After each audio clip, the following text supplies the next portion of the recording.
అంతర్జాతీయ బాలల పుస్తక దినోత్సవం ఏప్రిల్ 2 సందర్భంగా ఒక సీస పద్యం.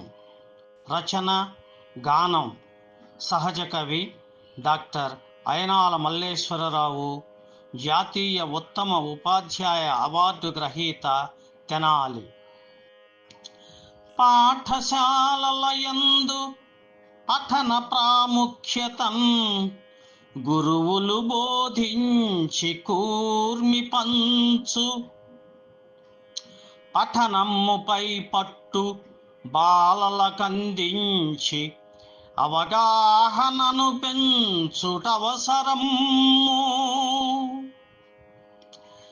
యువ మనస్సుల నెల్ల ఉత్సాహపరచుచు మంచి పౌరులుగాను మార్చవలయు.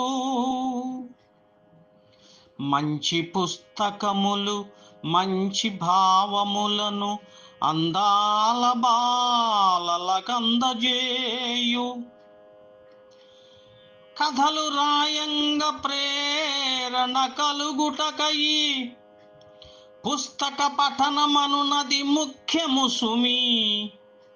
పఠనమందున గురువుల పాత్రయున్న బాలలోకమెదుగు భావి